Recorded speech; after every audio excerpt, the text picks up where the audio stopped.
Saraswati F കരുതലിന്റെ നാദം ഹൃദയം കൊണ്ട് കേൾക്കും. സരസ്വതി എമ്മിലേക്ക് ഏവർക്കും സ്വാഗതം. ഇന്ന് 2026 മാർച്ച് 30, കൊല്ലവർഷം 1201, മീനം 16, തിങ്കളാഴ്ച. ഇന്നത്തെ പ്രധാന വാർത്തകൾ. പാറശാലയിൽ മൊബൈൽ രക്തദാന ക്യാമ്പ് വിജയകരം. ശ്രദ്ധേയമായ ജനപങ്കാളിത്തം. ക്രൈസ്തവർ ഇന്നലെ ഓശാന ആചരിച്ചു. പാറശാലയിൽ വോട്ടേഴ്സ് ഫെസിലിറ്റേഷൻ സെന്റർ തുറക്കും. ഇലക്ട്രിക് സ്കൂട്ടറുകളുടെ സബ്സിഡി കാലാവധി നീട്ടി. കൂടുതൽ LPG ഇന്ത്യയിലേക്ക്. വാർത്തകൾ വിശദമായി.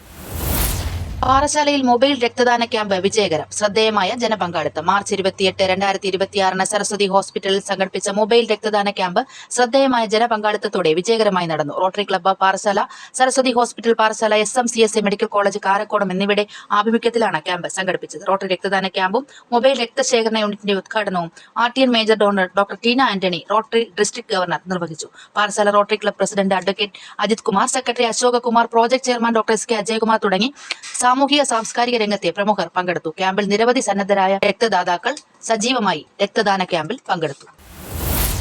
യേശുക്രിസ്തുവിന്റെ ജെറുസലേം പ്രവേശനത്തിന്റെ സ്മരണകൾ ഉണർത്തി കുരുത്തോലകളേന്തി ക്രൈസ്തവർ ഓശാന പെരുന്നാൾ ആചരിച്ചു. സഹനത്തിന്റെയും കുരിശുമരണത്തിന്റെയും ദിനങ്ങളായ പീഡാനുഭവ വാരത്തിനിതോടെ തുടക്കമായി. ദേവാലയങ്ങളിൽ ഓശാന ഞായറിന്റെ തിരുക്കർമ്മങ്ങൾ നടന്നു. പ്രത്യേക പ്രാർത്ഥനാ ശുശ്രൂഷകളും കുരുത്തോല വിതരണവും നടന്നു.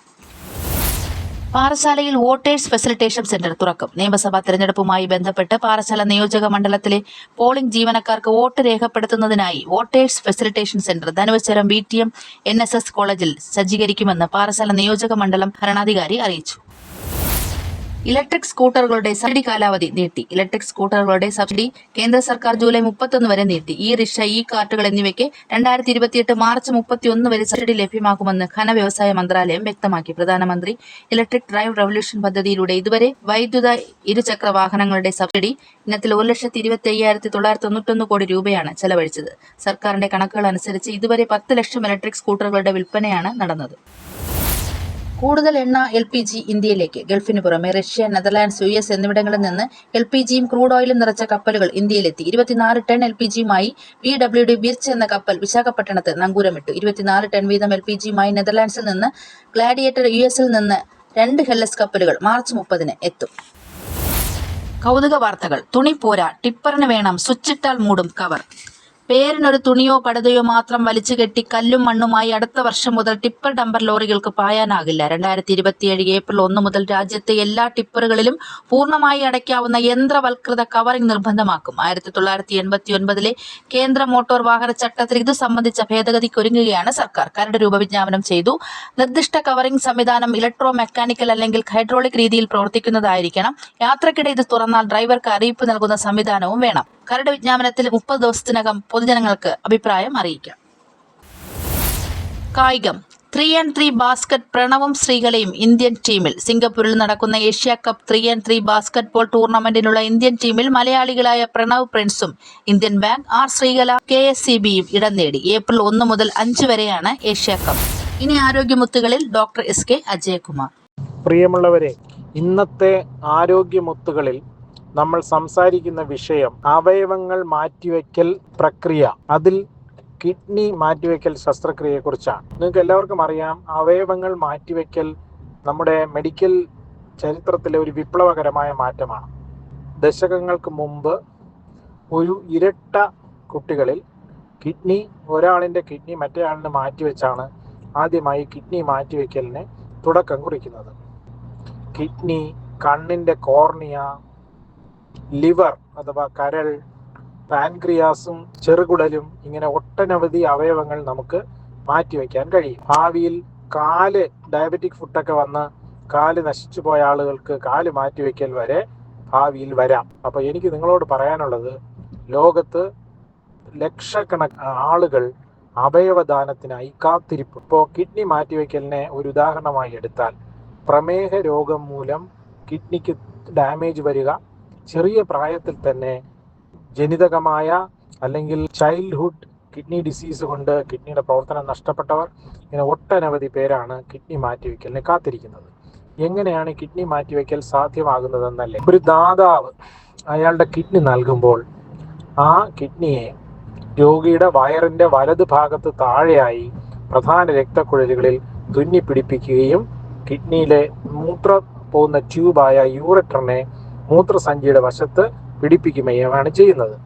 ആ രോഗിയുടെ തനി കിഡ്നി, 2 കിഡ്നികളെയും നമ്മൾ മാറ്റം ചെയ്യുന്നില്ല. ഇത് വളരെ സുരക്ഷിതവും വളരെ പ്രയോജനപ്രദവുമായ ഓപ്പറേഷനാണ്. കിഡ്നി ദാനം ചെയ്യുന്ന ദാതാക്കൾക്ക് യാതൊരു വിധമായ പ്രശ്നങ്ങളും ഉണ്ടാകുന്നില്ല. മാത്രമല്ല, കിഡ്നി എടുക്കുന്നത് വയറ് കീറിയല്ല, ലാപ്രോസ്കോപ്പി വഴിയാണ്. അപ്പോൾ അതും ഒരു വലിയ പ്രശ്നമില്ല. കിഡ്നി ദാനം ചെയ്ത ആളിന് ഏതാനും ആഴ്ചകൾ കഴിയുമ്പോൾ തനിയെ എല്ലാ ജോലികളും ചെയ്യാനും ജീവിതത്തിലേക്ക് തിരികെ പോകാനും കഴിയും. ഇനി കിഡ്നി മാറ്റിവെക്കപ്പെട്ട രോഗിയെ സംബന്ധിച്ച് പറയുകയാണെങ്കിൽ, ഒരാഴ്ചയോളം ആശുപത്രി വാസവും അതിനു ശേഷം ഈ കിഡ്നിയെ സ്വന്തം ശരീരം പുറന്തള്ളാതിരിക്കാൻ ചില മരുന്നുകളും കഴിച്ച് ഡോക്ടറിന്റെ നിർദ്ദേശപ്രകാരം മുമ്പോട്ട് പോകേണ്ടതാണ്. കിഡ്നി മാറ്റിവെച്ച് കഴിഞ്ഞാൽ ആ നിമിഷം മുതൽ ആ കിഡ്നി പ്രവർത്തിച്ചു തുടങ്ങുകയും ആളിൻ്റെ റീനൽ ഫെയിലിയർ എന്ന അവസ്ഥ മാറുകയും ചെയ്യും. ചുരുക്കി പറഞ്ഞാൽ ഒരു 2ാം ജന്മമാണ് രോഗിക്ക് ലഭിക്കുന്നത്. അപ്പോൾ കിഡ്നികൾ ലഭിക്കുന്നത് എങ്ങനെയെന്ന് നമ്മൾ ചോദിച്ചാൽ 2 രീതിയിലാണ് ഒരു ദാതാവ് ഉണ്ടാവുക. ഒന്ന്, ആവശ്യമുള്ള രോഗിയുടെ ഏറ്റവും അടുത്ത ബന്ധുക്കൾ, അതായത് അമ്മ, സഹോദരങ്ങൾ, ഭർത്താവ്, ഭാര്യ തുടങ്ങിയവ. അവരുടെ കിഡ്നി മാച്ച് ആവുകയാണെങ്കിൽ, രക്തഗ്രൂപ്പും HLA മാച്ചും ഒക്കെ ശരിയാവുകയാണെങ്കിൽ വളരെ എളുപ്പം, നിയമതടസ്സങ്ങളൊന്നുമില്ലാതെ നമുക്ക് ചെയ്യാൻ പറ്റും. 2 എന്ന് പറയുന്നത് നമ്മുടെ സുഹൃത്തോ അല്ലെങ്കിൽ ഒരു വെൽ വിഷറോ നമുക്ക് കിഡ്നി തരാമെന്ന് പറഞ്ഞാൽ ഒരു പ്രത്യേക കമ്മിറ്റിക്ക് മുന്നിൽ ഹാജരായി അതിൽ കച്ചവട താല്പര്യമൊന്നും ഇല്ല എന്ന് ഉറപ്പുവരുത്തിയതിനു ശേഷം ഗവൺമെന്റ് അതിന് അനുമതി നൽകുന്നു. ഇനിയുള്ളതാണ് ഏറ്റവും പ്രധാന കാര്യം. ഒരു ആക്സിഡന്റോ മറ്റു കാരണങ്ങളോ കൊണ്ട് ഒരാളിൻ്റെ തലച്ചോറ് മാത്രം നിർജീവമാവുകയും ചെയ്യുന്നു, ബ്രെയിൻ ഡെഡ് ആവുന്നു, മറ്റ് അവയവങ്ങളൊക്കെ കൃത്യമായി പ്രവർത്തിച്ചുകൊണ്ടിരിക്കുന്നു, പ്രത്യേകിച്ചും ഒരു ചെറുപ്പക്കാരൻ. അങ്ങനെയുള്ള രോഗികളെ നമുക്ക് ഓർഗൻ ട്രാൻസ്പ്ലാന്റേഷന് ബന്ധുക്കളുടെ സമ്മതത്തോടെ എടുക്കാൻ കഴിയും. കിഡ്നി, ഹൃദയം, കരൾ, കോർണിയ, സ്കിന്ന്, അങ്ങനെ വളരെ അവയവങ്ങൾ ഒരു ബ്രെയിൻ ഡെഡ് രോഗിയിൽ നിന്നും ലഭിക്കുന്നു. ചുരുക്കി പറഞ്ഞാൽ അയാൾ മറ്റ് 6 or 7 പേരിലൂടെ ജീവിക്കും എന്ന് സാരം. മൃതസഞ്ജീവനി എന്ന പേരിൽ കേരള ഗവൺമെന്റ് വളരെ ഇഫക്റ്റീവായി ഈ പ്രോഗ്രാം നടത്തുന്നുണ്ട്. നിങ്ങൾ പത്രത്തിൽ വായിക്കുന്നുണ്ടാകും. അതിനെതിരെ ഒരുപാട് കുപ്രചരണങ്ങളും ഒക്കെ നടത്തി കഴിഞ്ഞ ഇടയ്ക്ക് അതിനെ തളർത്താൻ ഒരു ശ്രമം മീഡിയയുടെ ഭാഗത്തു നിന്നും ഒക്കെ ഉണ്ടായെങ്കിലും അത് ഫീനിക്സ് പക്ഷിയെ പോലെ ഉയർത്തെഴുന്നേൽക്കുകയും ഇന്ന് ആയിരക്കണക്കിന് ആളുകൾക്ക് ആശ്വാസമേവുകയും ചെയ്തു. കേരള സർക്കാർ കോഴിക്കോട് ഒരു ട്രാൻസ്പ്ലാന്റേഷൻ ആശുപത്രിക്ക് വേണ്ടി അവയവ മാറ്റിവെക്കലിൻ്റെ ട്രെയിനിങ്, അവയവ മാറ്റിവെക്കലിൻ്റെ സങ്കീർണമായ കാര്യങ്ങളെല്ലാം നടത്താനുള്ള ഒരു വലിയ സെൻ്ററായിട്ടാണ് അത് വിഭാവനം ചെയ്തിരിക്കുന്നത്. ചുരുക്കി പറഞ്ഞാൽ അവയവദാതാക്കളുടെ എണ്ണം വളരെ കുറവും അവയവം വേണ്ടവരുടെ എണ്ണം വളരെ കൂടുതലുമാണ്. പ്രത്യേകിച്ചും പ്രമേഹം, കരൾ രോഗങ്ങൾ തുടങ്ങിയവ ഇത്രയധികം വർദ്ധിച്ചിരിക്കുന്ന സാഹചര്യത്തിൽ അപ്പോൾ അവയവദാനത്തെ നമ്മൾ പ്രോത്സാഹിപ്പിക്കുക എന്നത് നമ്മുടെ ഉത്തരവാദിത്വമാണ്. സരസ്വതി ആശുപത്രിക്ക് അവയവം ട്രാൻസ്പ്ലാന്റ് ചെയ്യാൻ, പ്രത്യേകിച്ചും കിഡ്നി ട്രാൻസ്പ്ലാന്റേഷന് അനുമതി ലഭിച്ചിട്ടുള്ള വിവരം നിങ്ങൾക്ക് അറിയാമല്ലോ.